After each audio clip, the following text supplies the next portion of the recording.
generation. His groundbreaking dance moves, iconic vocal style, and countless hit singles have cemented him in the hearts and hips of legions of devoted fans around the world.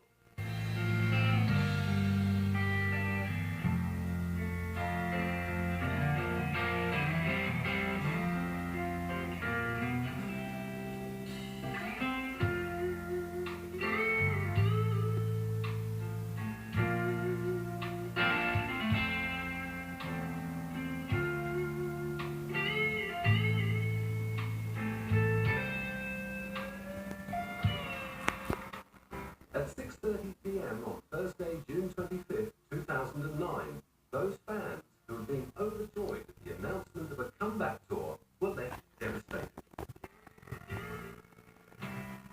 The King of Pop had been pronounced dead.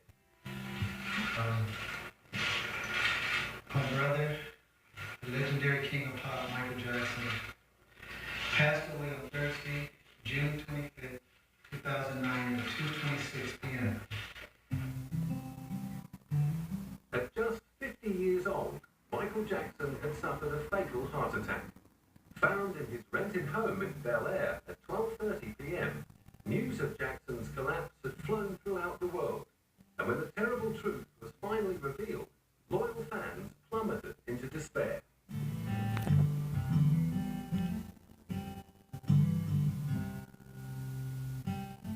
With candlelit vigils across the globe, they demonstrated their devotion in a touching salute to their hero.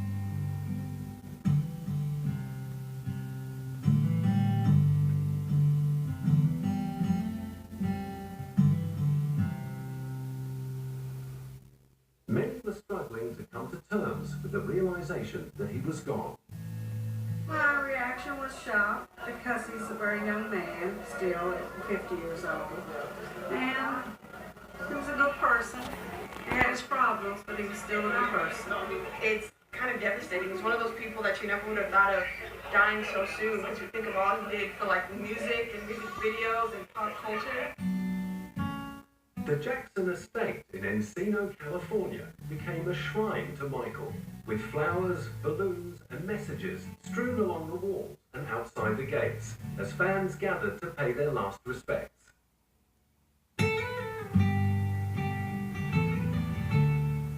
Accompanied by longtime family friend Reverend Al Sharpton, took in the tributes and shook hands with his son's grieving fans.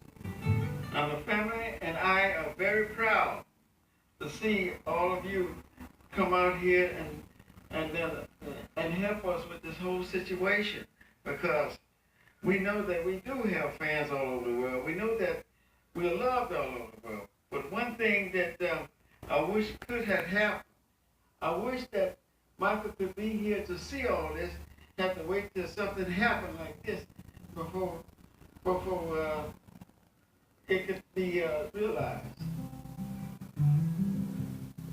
Meanwhile, over in Gary, Indiana, the house where Michael and his 8 siblings grew up had also become a mecca for grieving fans and neighbors who still remembered baby-faced Michael from his days as the Jackson 5.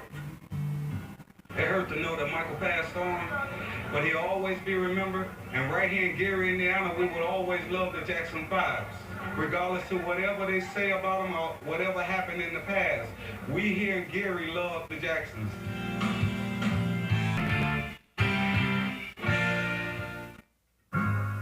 "25 miles southeast of downtown Chicago, the city of Gary was founded in 1906 by the United States Steel Corporation.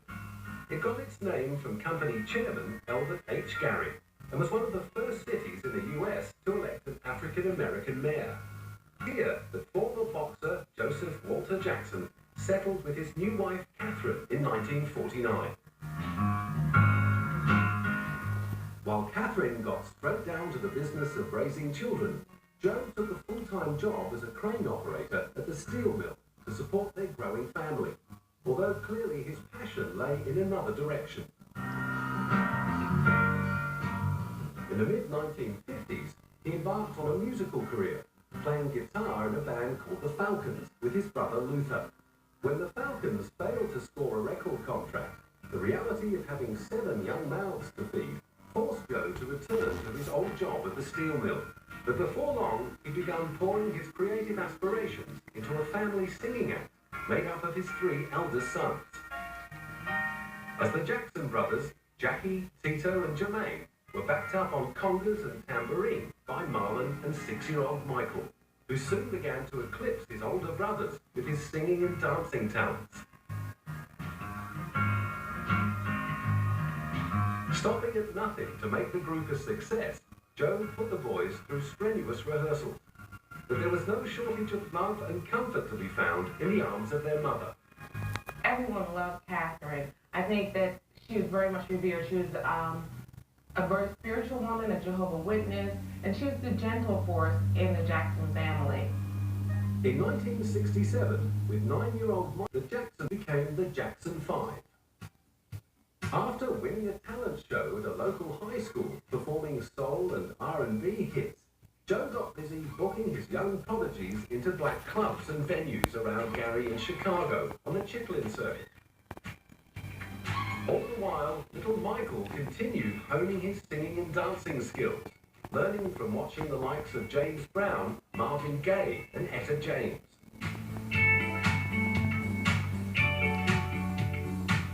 As their fame grew in and around Indiana, they began taking their act further afield, and by the middle of 1967, they made it to New York.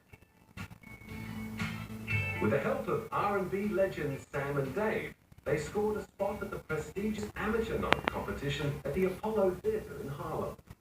Billed as the place where stars are born and legends are made, the famous theater, which had played host to legends like Ella Fitzgerald and Billie Holiday, certainly lived up to its promise for the Jackson 5. After winning the Amateur Night Showdown on August 13, Gladys Knight brought them to the attention of Motown chief Berry Gordy. Berry was initially reluctant to take on another child act. After signing Little Stevie Wonder, he eventually granted them an audition at Motown, and in late 1968, he was blown away by a 10-year-old Michael Jackson.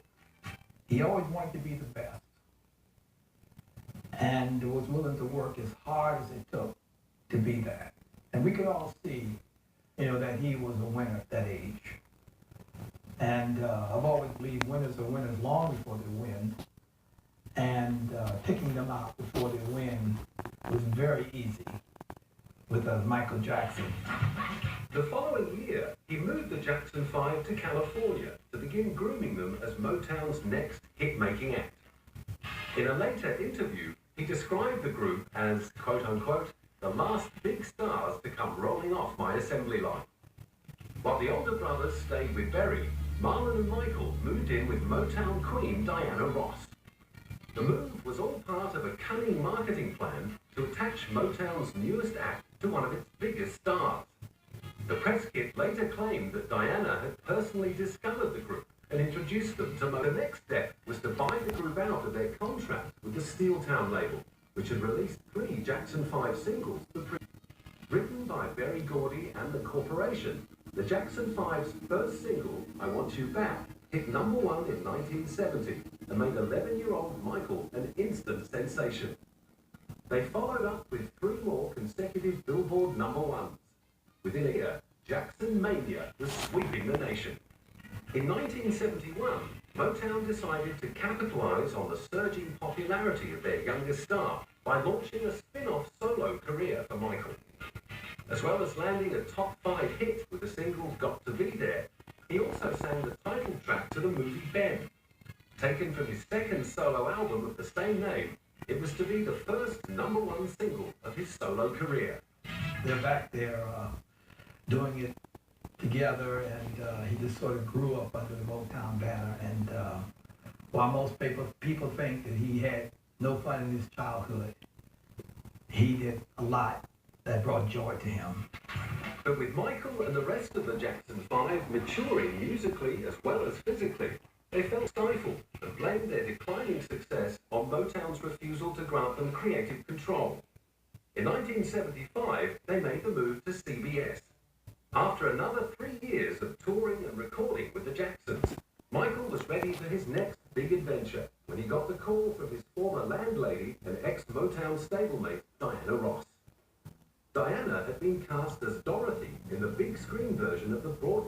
called The Wiz.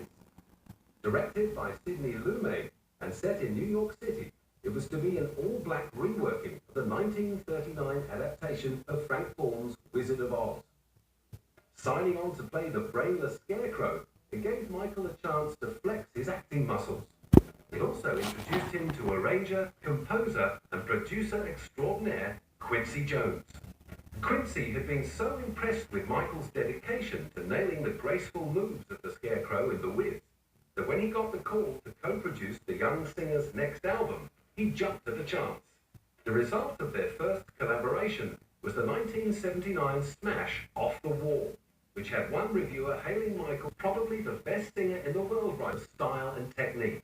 Rolling Stone magazine pronounced Michael's feathery timbered tenor extraordinarily beautiful. Michael wrote 3 songs on the album, including the #1 single, Don't Stop Till You Get Enough. Other songs were provided by Paul McCartney and fellow former child star Stevie Wonder, who co-wrote I Can't Help It.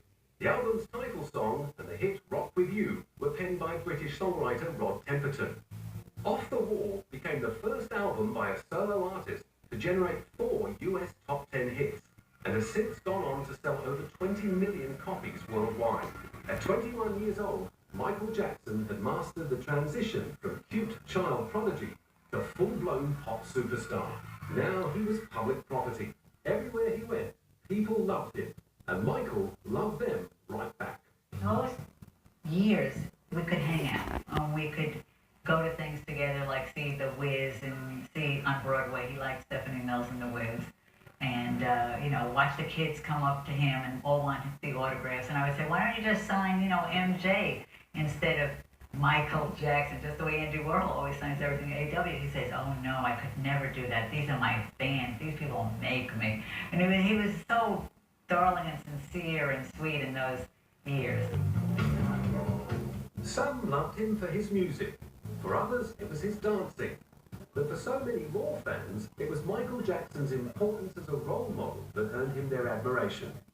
For thousands of African Americans, his incredible mainstream success turned him into an ambassador for race relations.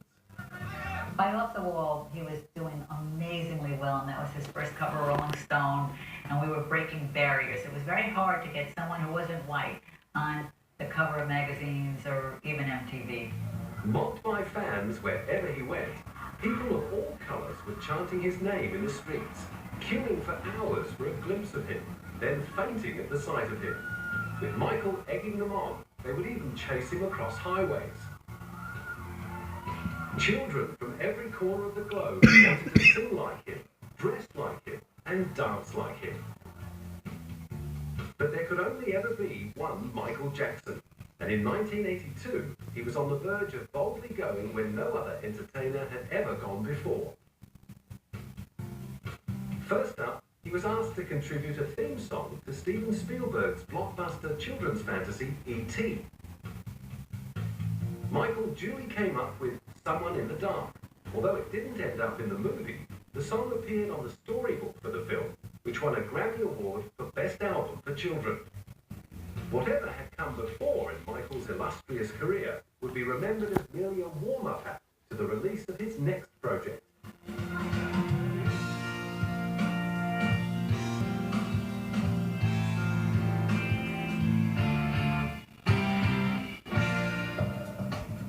On November the 30th, 1982, The World was the album that would go down in history as the biggest seller of all time.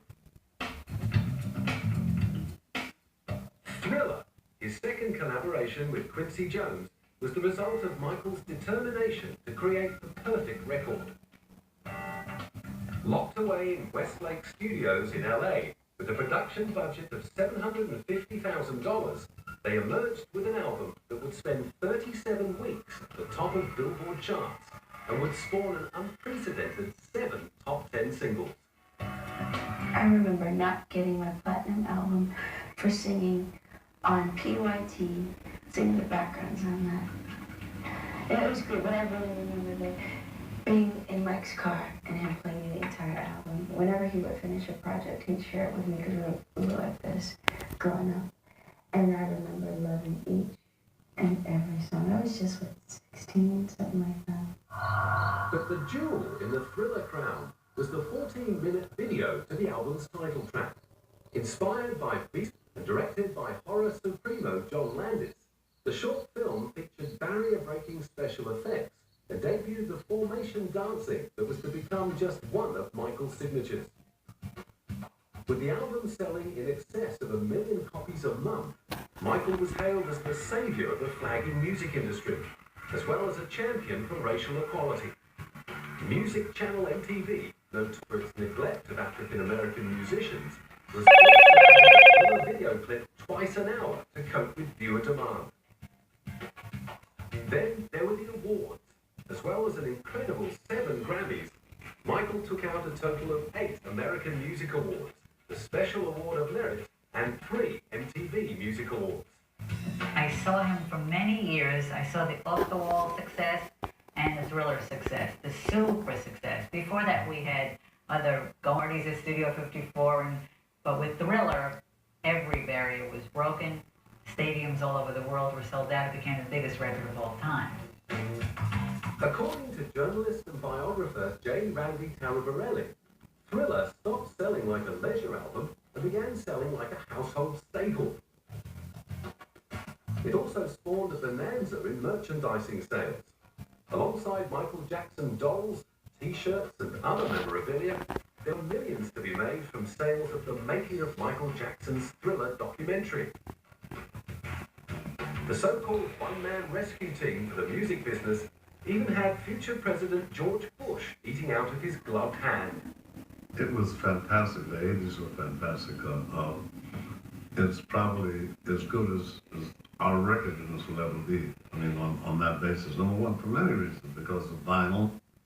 People would wear vinyl out. They had to go buy 2 and 3 copies. I was lucky. I had the 2 best engineers on the planet, Phil Ramone and Bruce Swedien. And they had minds in music. They were both musical and technical sonic minds. And to this day, every city I go to in the world, Shanghai, Shenzhen, wherever, Rio, Cairo, at that magic hour, I hear those records from Don't Stop Till You Get Enough from 30 years ago, and it blows my mind. It really does. But it's all the songs and Michael's talent and production and everything else, but sonically, it's hard to beat. Without doubt, Thriller owed much of its phenomenal success to Michael's dazzling performance in the famous 1983 television special to celebrate the 25th anniversary of Motown. Ironically, however, it almost did. During the TV show, and the word came back that Michael couldn't do it because he was doing too much television. And I called Michael up and I said, Michael, I know you and you know me, and this television show is not a television show. This is Motown 25. And he said, I'll be there. And he came there, and then he did the moonwalk. In the middle of a rendition of Billie Jean, Michael debuted the legendary dance move that was to steal his reputation as the greatest innovator in pop music. The performance, witnessed by 47 million viewers, was declared a career-defining moment by commentators and drew comparisons with appearances by the Beatles and Elvis Presley on The Ed Sullivan Show in the 1960s. Developed by Michael after studying the great master of mime, Marcel Marceau, the moonwalk has since become one of the best-known dance techniques in the world. Right at the very height of his powers, however, Michael was headed for a date with destiny that would have serious physical and psychological repercussions in his life. A year after releasing Thriller, he signed a record-shattering deal with soft drink manufacturer Pepsi. The $5 million partnership was the first sponsorship deal of its kind and would form the basis of celebrity endorsements of the future. The idea was to lock Michael into a decade-long partnership that would help Pepsi challenge Coca-Cola's dominance of the market. Sadly, however, the plan was about to go very wrong. On the 27th of January, the stage was set for Michael and his brothers to perform Billie Jean as part of one of the Pepsi commercials. During filming, a pyrotechnic effect went wrong. The explosion showered Michael with sparks, setting fire to his hair. 3,000 fans watched in shock as paramedics covered his head and carried him away to hospital. He came out between these things that exploded like fireworks, and then it looked like the sparks came down on his hair, and he was shaking his head like he thought something was in his hair. And then everybody jumped on him and started squirting water on him, and he got up like he didn't know what was happening, and they took him off. As Michael began the agonizing recovery process, which included surgery to hide his scalp burns and an introduction to prescribed painkillers, his faithful fans gathered outside the wish him well. But rather than wallowing in his own troubles, Michael characteristically threw himself into caring for those less fortunate than himself. As well as donating $5 million from the Jacksons' Victory Tour to charity, he co-wrote the single We Are the World with Lionel Richie to raise money for famine relief. Delving into their little black books of A-list artists, he and Lionel pulled in a who's who music scene. The single ended up featuring the singing talents of stars like Bruce Springsteen, Dionne Warwick, Tina Turner, Diana Ross, Stevie Wonder, Paul Simon, and Cyndi Lauper. Produced by Quincy Jones in 1985, it ended up selling more than 20 million copies and raising millions of dollars for the poor in the US and Africa. Around the same time, Michael was engaged in a well-publicized battle to buy a catalogue of songs by the Beatles that had come up for sale the previous year. Rumours abounded that Michael's aggressive bid had caused a rift with his old friend Paul McCartney, with whom he'd recorded the hits The Girl Is Mine and Say, Say, Say. Ironically, it had been Paul who had first put the idea of catalogue in his head by telling him how much money was to be made in publishing royalties. And in actual fact, when the Northern Songs catalogue came up for sale, although Paul had considered launching a late bid for the songs in league with John's widow, Yoko, he had pulled out of the race, leaving Michael to battle it out with other serious contenders in negotiations that lasted 10 months. He ended up winning the catalogue at a cost of $47.5 million. As the 80s wore on, media attention began to focus on Michael's perceived eccentricities. What was really going on behind those aviator sunglasses? First, there was his pet chimp, Bubbles. Then there were reports that he slept in a hyperbaric chamber, talk of plastic surgery, and rumours that he bought the bones of the Elephant Man. Many of the rumours were claimed to have been linked to the press by Michael's own publicists. But despite his insistence that such stories were pure fabrications, the nickname Wacko Jacko stuck. Appearing in public, hidden behind a face mask, only fueled speculation about his increasingly idiosyncratic behaviour, which was rumoured to involve bleaching his skin. Michael hit back with claims that the marked change in his skin colour was caused by the disease vitiligo, which needed to be covered up with makeup. Through all of the media's attacks, the fans just kept on coming. Swamped at public appearances and record signings, Michael Jackson had become a modern-day Pied Piper of Hamelin. Felt stunned by the stories in the press, he clearly revelled in the superstar status that set him apart from ordinary mortals. Michael Jackson refuses to give in to the rumour that he is not a normal human being. He seems to kind of want people to not believe he's like everybody else. I don't think he should. Why should he? You know, apart from anything else, he's broken every sales record on earth. He has achieved things that nobody else has, so why should he just pretend to be, I don't know, a Dana Albarn from Blur? Wherever the man in the mask went, he was met with a media frenzy. And like the ringmaster in a three-ring circus, he never forgot his role as entertainer crowd.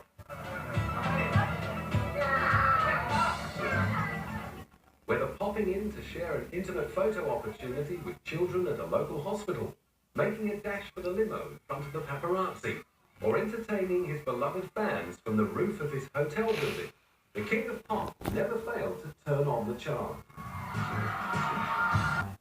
The greatest moment of my life was that moment after the show, or a couple days after we would do a photo shoot, when I would show him the Volcom pictures.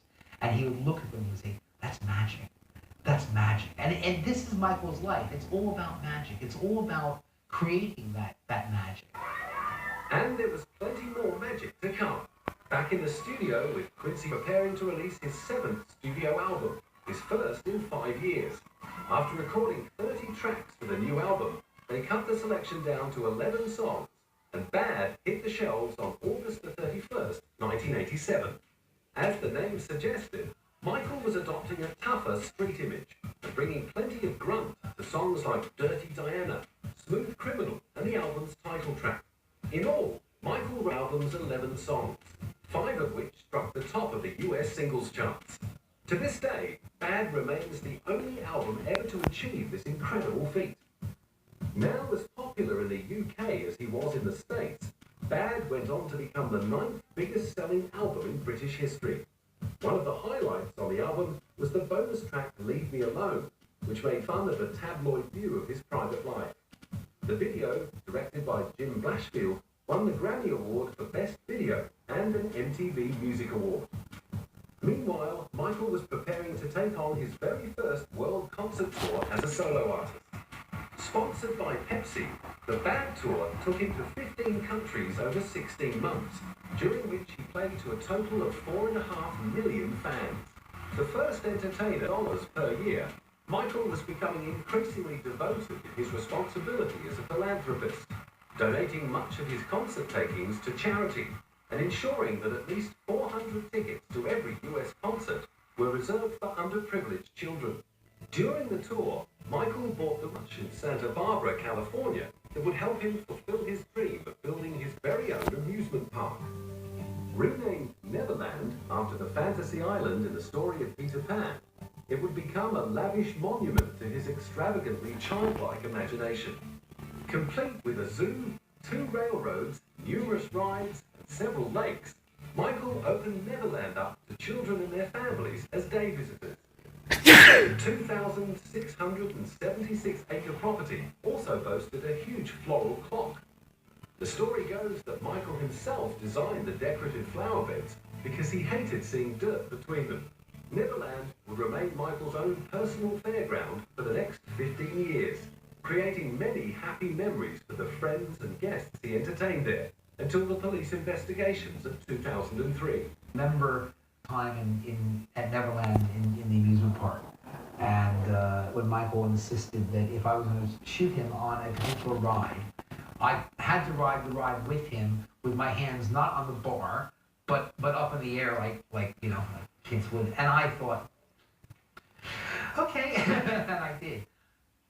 This will always be one of my fondest memories of Michael, having fun. In 1991, Michael was clearly still having fun as he renewed his contract with Sony.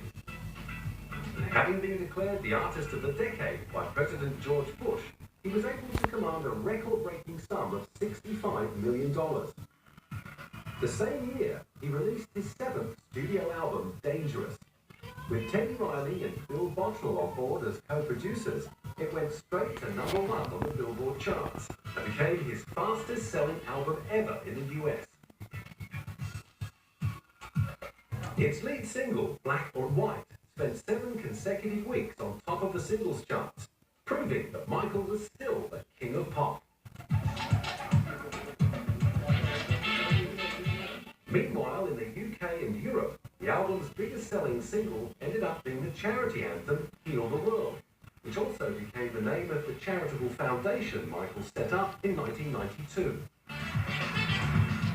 To heal the world, we must start healing our children. Today, we come bearing gifts for the children of war-torn Sarajevo. In 1992, Sarajevo has become a symbol of so much that is tragic but avoidable in our world.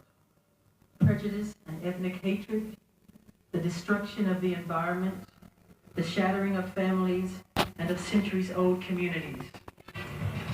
One of the Foundation's first missions was to airlift 46 tons of much-needed supplies to war-torn Sarajevo in Bosnia.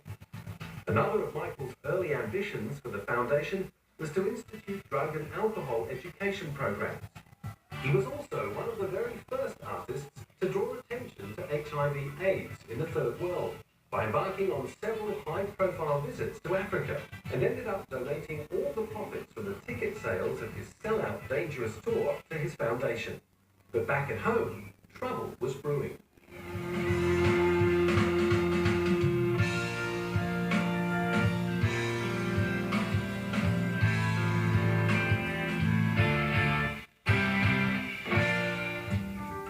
On August the 18th, 1993, as Michael prepared to start the third leg of his tour, the Los Angeles Police Department began a criminal investigation into child abuse claims. 3 days later, police arrived at Neverland and subjected Michael to a 25-minute strip search. The media had a field day. I will say that I am particularly upset by the handling of this mass matter by the incredible, terrible mass media. At every opportunity, the media has dissected and manipulated these allegations to reach their own conclusions. I ask all of you to wait and hear the truth before you label or condemn me.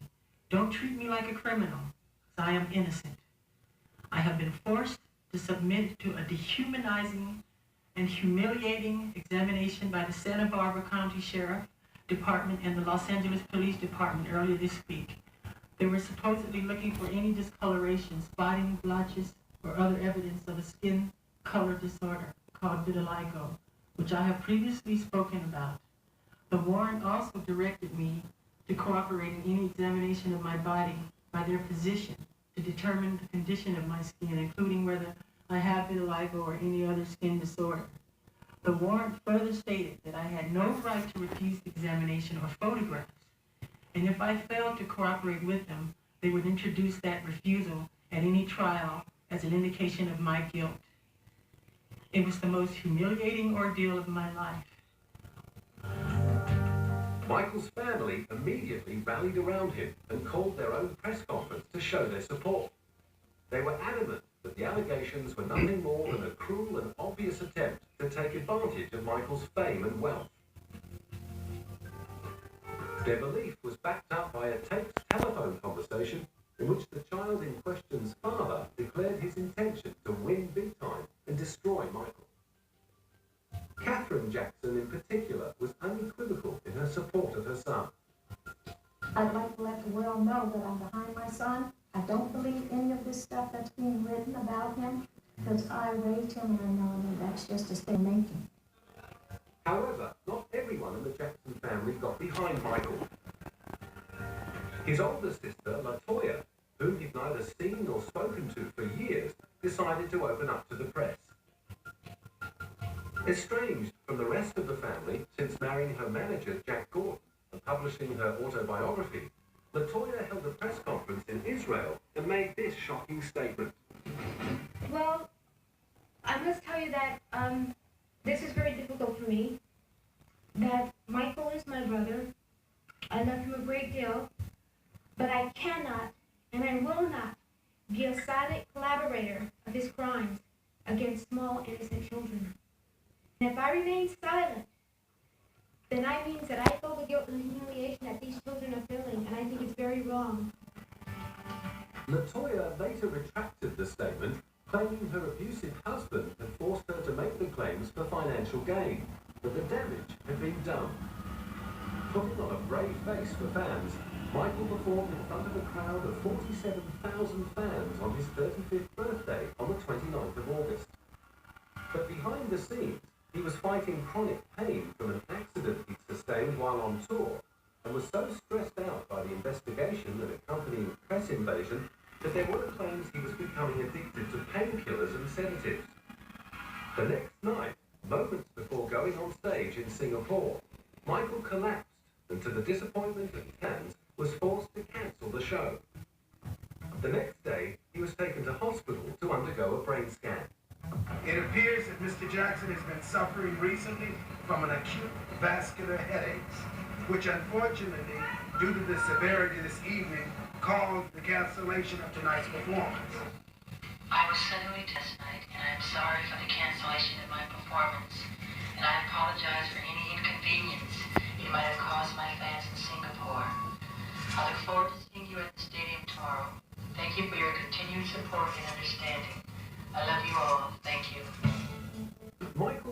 source of consolation throughout the ordeal was his romance with Elvis Presley's daughter, Lisa Marie. Understanding the pressures of living under the intense glare of the media spotlight, Lisa Marie became his confidant and source of emotional support. During their many conversations over the phone, she ended up falling for him, and they were married in the Dominican Republic in May 1994. Lisa Marie has since revealed that during the marriage, a troubled Michael confessed his fears that he might come to the same tragic end as her father. And after 20 months together, the gulf between the lovers had grown too wide. While Michael had been desperate to start a family, Lisa Marie already had 2 young children from her first marriage to Danny Keough and didn't want any more. On January 18, 1996, a divorce from Michael was finalized, although they would remain friends for the rest of his life. However, the disturbances in Michael's private life hadn't distracted him from his first love, making music. On June 15, 1995, he released the biggest collection of his career. The double album, History, Past, Present and Future, Book 1, contained 15 former hits and 15 new tracks, and would become the biggest-selling multiple-disc album of all time, with sales of 20 million worldwide. The lead single was a duet with his baby sister Janet. Scream hit back at the tabloid coverage of the 1993 child sexual abuse accusations aimed at him, and the record-breaking $7 million video to the song won him a Grammy Award. Despite all the negative media attention of the past few years, his fans remained as devoted as ever, sending the album's second single, You're Not Alone, straight into the Guinness Book of World Records, becoming the first single ever to debut at the top of the Billboard charts. Over in Britain, it remained at #1 for 6 straight weeks and became his biggest-selling single ever in the UK. The stage was set for another history-making television appearance, but during rehearsals for the HBO special at the Beacon Theatre in New York, Michael suddenly collapsed and was taken to Beth Israel Hospital on the Upper East Side. Arriving semi-conscious and dehydrated, doctors worked to stabilize his condition as his mother rushed to his side. When that type of call, it gets a high priority response. It's a very serious call. Luckily, we found someone who was breathing, who was conscious, and we treated him for his symptoms. What were the symptoms? As some dehydration, some low blood pressure, nothing that appeared to be life-threatening. He was treated by EMTs and paramedics and brought to the hospital of his choice. Mr. Jackson is conscious. He has expressed sincere gratitude for all the nurses, physicians, and other members of the Beth Israel staff, as well as, of course, the incredible outpouring of love from his fans throughout the world. 5 days later, those fans were still maintaining their vigil as Janet emerged from the hospital. After being diagnosed and cleared of a viral infection, their hero greeted them with smiles and waves before disappearing into the waiting van. After Mike's divorce from Lisa Marie, he turned to dermatology nurse Deborah Rowe to fulfill his dream of having children. When they married in Sydney in November 1996, during the Australian leg of his history tour, she was already Michael I. On April 3rd, 1998, he was joined by a baby sister called Paris. A father at last, Michael was determined to protect his children from the press.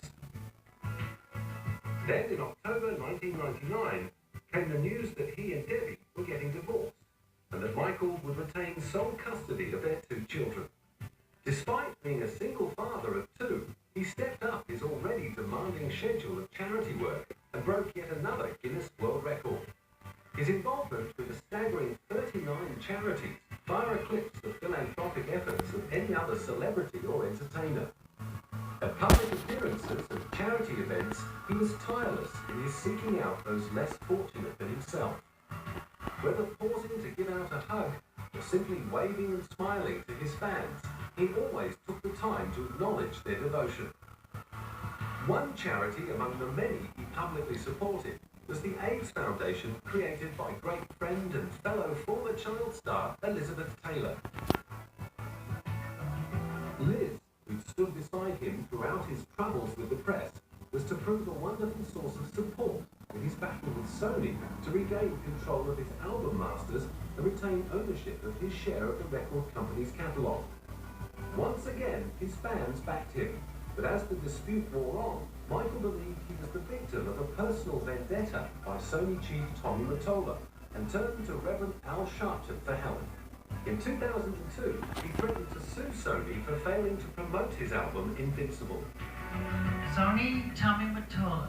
Tommy Mottola is the president of the record division. He is a mean, he's a racist, and he's very, very, very devilish. That accusation turned the dispute into an increasingly wild media circus.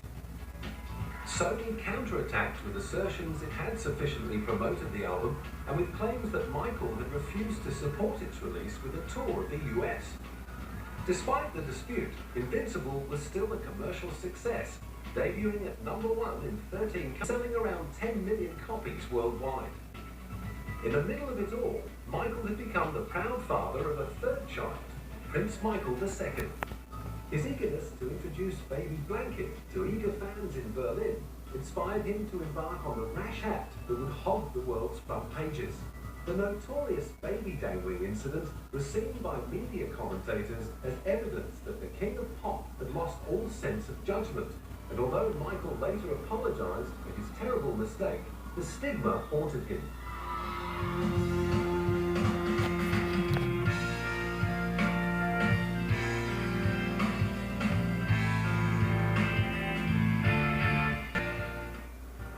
Tragically, Michael's most traumatic media ordeal was still to come. On November the 20th, 2003, he was arrested and charged at Santa Barbara jail with lewd or lascivious acts with a child under 14. Protesting his innocence and confident of an acquittal, he waved to fans on his way to court. As the interminable legal process drew to a close almost 2 years later, his fans never lost faith that Michael would be found not guilty. Verdict. We, the jury in the above entitled case, find the defendant not guilty of conspiracy as charged in count 1 of the indictment. Emotionally and mentally drained, as well as physically exhausted, Michael waved to the faithful in weary relief that the torment was over. But the terrible experience had taken a huge toll, and Michael needed to recover away from the spotlight. After the trial in Gulf and stayed as the guest of Sheikh Abdullah in Bahrain. In November 2006, he made a rare public appearance at the World Music Awards in Monaco to receive a Diamond Award for 100 million records worldwide. The visit also coincided with the release of a special 25th anniversary edition of Thriller, a timely tribute to the biggest selling album of all time, and a reminder that the King of Pop wasn't finished yet. In March 2009, it seemed that the years of waiting had all been worthwhile, when Michael called a press conference in London to announce he was ready to make a spectacular return to the stage. Overcome with emotion at the prospect of a Michael Jackson comeback, the ecstatic crowd wept and chanted his name. And as he took to the microphone for what was to be the very last time, Michael rewarded them with a winning smile and his salute. These will be my final show performances in London. This will be it. This is it. And when I say this is it, it really means this is it. Because I'll be performing the songs my fans want to hear. This is it. I mean, this is really it. This is the final curtain call. Okay? And I'll see you in July. The tears shed in joy at the announcement turned to tears of despair and disbelief. When on the afternoon of June the 25th, TMZ.com broke the news that Michael had suffered a fatal heart attack at his rented home in Bel Air.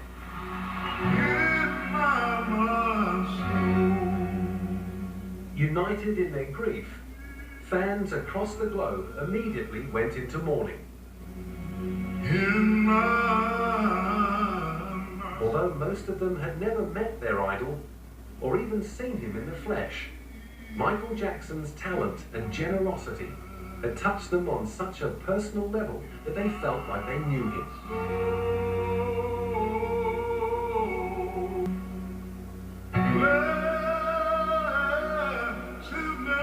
On July 7th, 1 billion people tuned in to his memorial service to pay their last respects to an artist who will not only be remembered as a consummate entertainer, but also as a great humanitarian, and a devoted icon.